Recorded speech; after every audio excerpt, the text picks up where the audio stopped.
All right, let me set this down here real quick. I made a video the other day of me building a tumbler turner. I have yet to put it on there, and when I watched it, I noticed I had a lot of jabbering and not a lot of showing what I did. So I've had a lot of requests for people to send me the plans to my tumbler turner, and so I'm going to show you how I did it. I don't have all the parts, so I'm just going to walk you through what I bought. I've got everything written down here.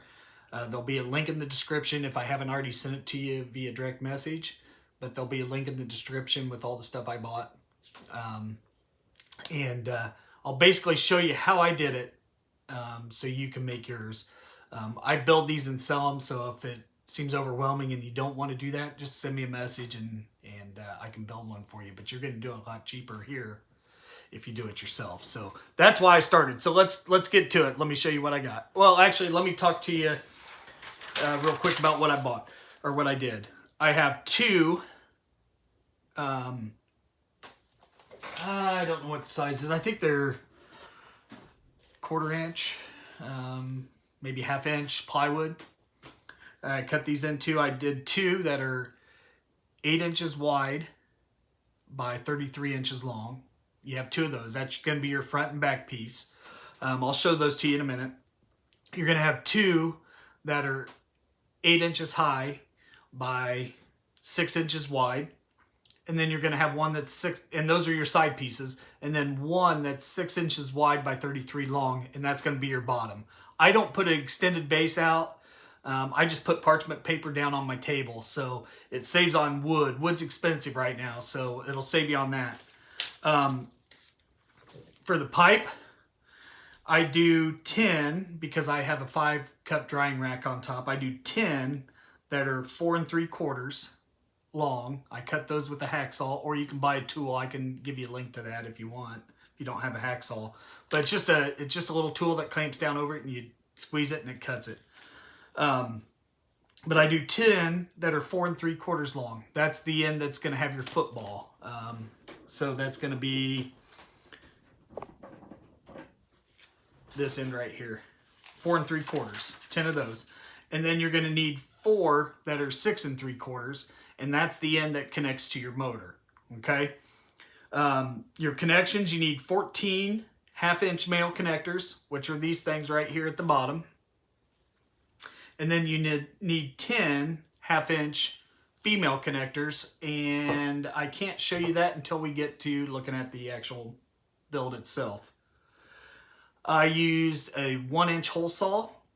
You may go a little bit bigger, not too much. You don't want a lot of play in there, but I used a 1 inch hole saw on mine. And then I had some little bolts and nuts, and then you need some screws to screw your motors in. So this pipe here is actually one that came with one of the kits you can buy online, which don't do that. It came with that, and then these little connectors for your motors. But you can't interchange these because these are from China and the size is just a little different. So that's why I don't do that, and I buy everything separately. So let me show you what I did. Okay, so that's what we're trying to build. So the first thing that I did is when I got my kit, that's something I'm making right now, is I got these little connectors here, okay? This is what goes and connects to your motor and also makes connections on the rest of your build. That's why you need so many, because you're going to have several of these connections. Real easy. They just slip over your PVC pipe and lock in. I glue mine, but I have the stuff to do it. You don't have to glue it. They're compression fittings, so they should snap in there. But anyways, you're going to need these. These are the male ends. As you can see, let's see if I can get back in there. Right back in there in the motor. Sorry, I don't have any parts to really show you, but back in there I have that connected to the motor on the back. Okay. What you're going to do with this is there's a little brass fitting that comes with it, and it'll slide down inside here. It fits right down in there. It fits pretty good. So what you'll do is you'll take that fitting and you'll set it on the ledge here, and you'll take a 1/8 inch drill bit, and you'll line it up, and you'll stick it through the hole of that fitting, and you'll make a hole right here, okay? Once you get that, then you'll slip the fitting inside to where these two holes match up, and you'll stick your drill bit through there and drill through the other side. Once you're done, you'll take the number 4 40 inch by 1 inch or 1.5, whichever you decide to get, these little bolts, and you'll put your fitting in and line your motor hole up on the motor and slide this through, and they come with little nuts right here, and you screw those on or bolt those together. That's what bolts your motor together. That's the piece. See if I can get a better picture of it. That is that piece right there. It's connected. The motor goes through the hole, and then you put that fitting inside that male connector, and then the nut and bolt through that hole, and that's what mounts the pipe to the motor. The ones that come with the kits with the pipes, they don't stay very well. I started out with those when I first made my 2-cup turner. It didn't work very well. So you'll do that. This pipe right here that comes out of the motor, that one right there is the one that's 6 3/4 long. So it sticks out to right here, okay? Then you'll put a female connector on, the 1/2 inch female connector that I told you need 10 of. You'll put it right there. And then, let me see if I can, sorry, I'm a one-man crew here. Let me see if I can get it down here so you can see. But this right here just unscrews. That's the male connector. So that way when you're turning your cups, you have that in there. When you're done, you unscrew it, and then you can take it up top and screw it in up there on your drying rack. So that's the male connector. That's what those are used for. That's why you need so many. If you're not building a 5-cup rack on top, then it's okay. So then you put those on the males on the pieces that are 4 3/4 long. That's your arms right there. I use this Gorilla Glue here. You spray a little water in there, and then put a little bit of this in, and slide the footballs over. I buy these footballs at Dollar Tree for $1. If you have Dollar General, they have them for $2. But if you have a Dollar Tree, that's the place to get them. And then I take these little whistlers out. I just built this one, so I haven't taken these out, but they just pop right out. You don't want those in there. They'll scratch up the inside of your cups. And that one's not threaded on right. Anyway, so that's what that looks like. That's what that looks like. And then you'll fasten your motors to the back. Now, before you cut all these pieces, I would get this piece on, slide a piece in there, but just don't get it real tight. Let it stick out the hole, make it a long piece, and then level it. Make sure it's level. You want these level. They have to be level, or else your cups won't turn properly. They'll turn, but your epoxy won't go on right. So just have a little level and level those out. So what I do when I make this is I like to glue them together. Some people use, let me just open them up here. I don't use them. I just got them to show somebody the other day. And they're in the description as a link. Some people use these little L clips, and they'll put them on like that on the bottom, obviously, and on the sides. And then they'll screw it down and attach it that way. I like to use wood glue because it's stronger. It'll be more durable. But if you don't have wood clamps, wood glue won't work for you. You need wood clamps or a couple clamps to hold it together while it's gluing. So if you don't have that, get these. They're in the links in my bio. On a 4-cup turner, I'd put I'd put probably, you definitely need one for each end. And then I would put probably 3 on the front and 3 on the back one. So if you're going to do it, let's see if I can, they would go down here like this. Yeah, it's hard to see because of my hand, but they would sit down there like that and attach at the bottom and then on this front piece and on the back piece. I would do 3 on the front, 3 on the back, and then 1 on each side on the ends down here. When you put this together, I put the base, this even with the base, and then I set these ends on top of the base, so it gave me about 1/4 of an inch height right here. That allowed me to cut this piece 33 inches long, however wide you want to make it.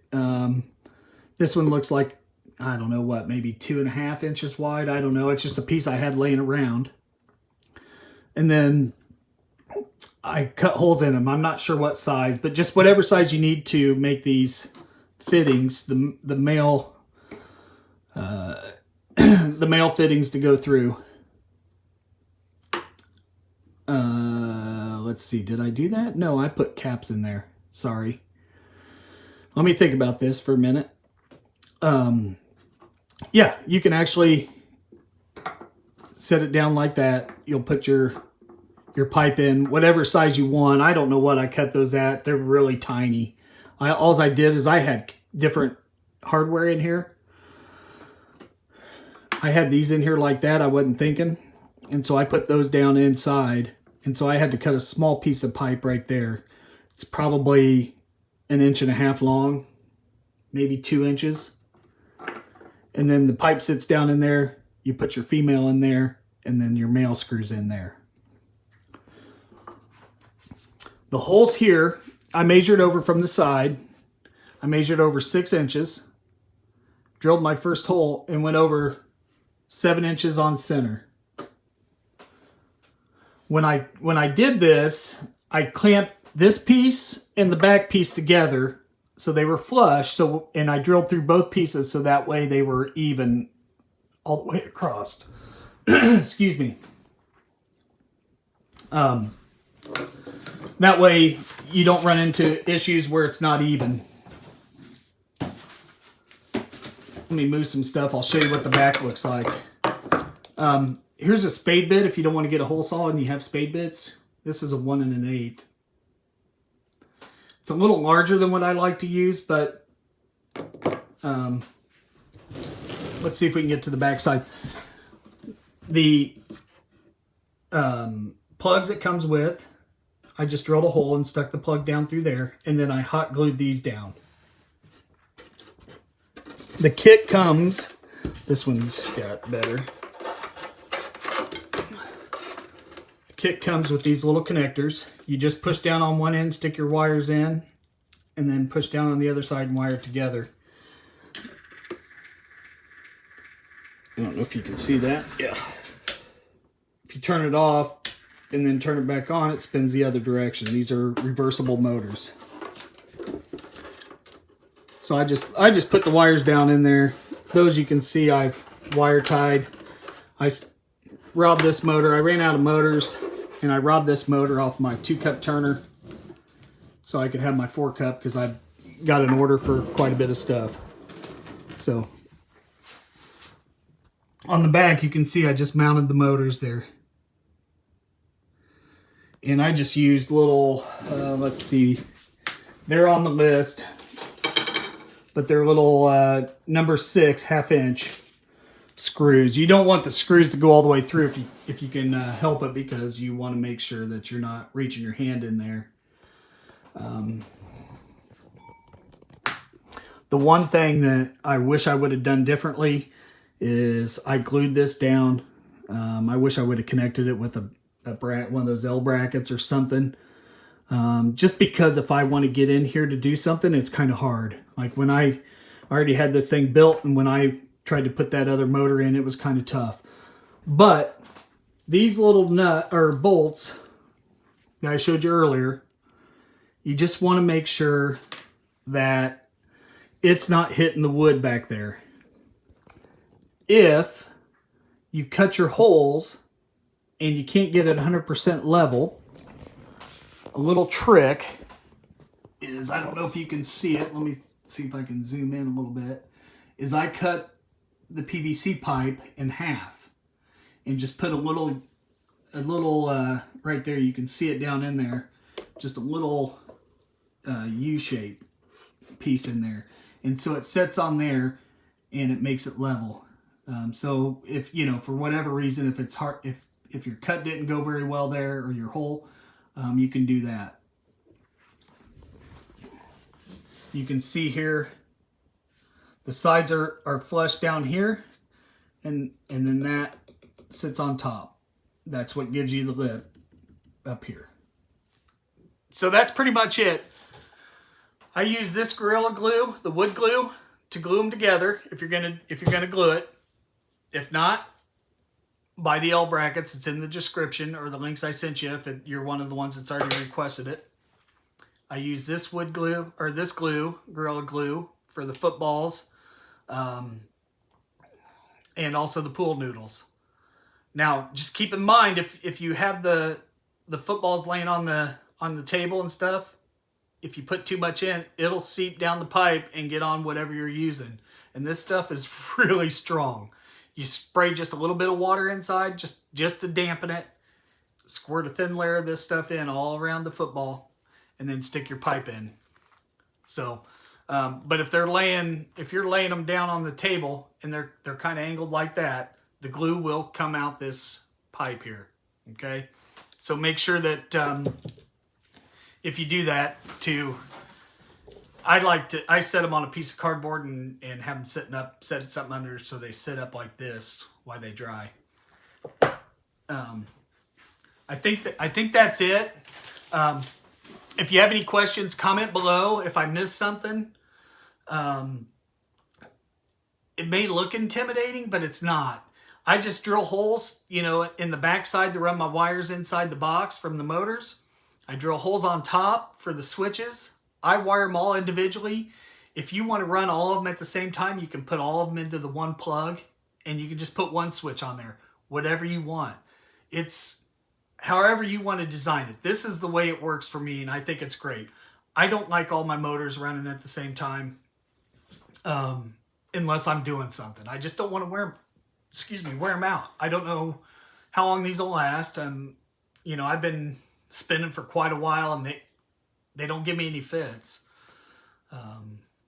But if I'm not using it, I don't want to put any wear and tear on it. So, but we'll go over the parts list one more time just to make sure y'all have it. I'll put it down in the description with the links. You can buy everything you got off Amazon with my links that I provide, except for the wood. It doesn't have to be anything fancy.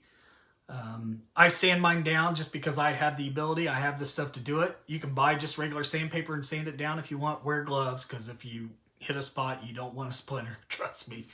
But I sand them down just to try to prevent splinters.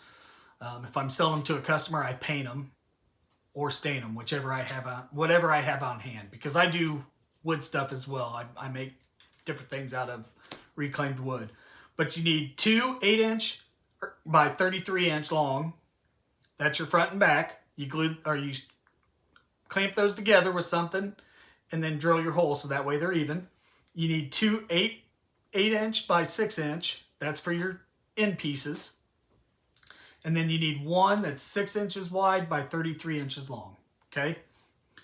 And then don't forget, you need the PVC pipe. I'll put how many you need in the description to make this 4-cup turner. If you're making larger, you'll want, obviously, get more. You can never have too many of them. I always have extras laying around. I just cut as many as I can get out of it. So you need those. I'll put the links in the description. You need the male connectors and the female connectors. I'll put how many of each of those you need in there. You'll need either a spade bit or hole saw. You'll have to have a drill. Gorilla glues. I use Loctite on my nuts and bolts in the back on the motors, just to make sure when they're spinning they're not gonna come loose. If you get them tight enough, you shouldn't have a problem. But that, you know, it's just, I have it around, so I use it. I'm trying to think if there's anything else. If you're not going to glue it, don't forget the L-clips. And then footballs. So that's my build. I hope this helped. Like I said, if not, comment below if you need some direction in it. And if you don't have the ability to cut the plywood, ask them at the hardware store. They can cut it for you. I think they charge $1 a cut. So you have what, 1, 2, 3, 4, 5, 6, maybe 7 cuts. I don't know. Not that much. But you're going to get a 4-cup turner a lot less than what you could buy a 2-cup turner for. So it's almost, if you can do it all yourself, you can actually get it cheaper than what you can buy a 1-cup turner at a store for. So anyways, I hope it helps. Subscribe to me. That way I can get it out to more people, and comment below. Let me know what you think. I'll have a full video of me cutting it up, but I wanted to get this out to the people that asked me directly for directions on how to do it. So hope this helped. Thanks.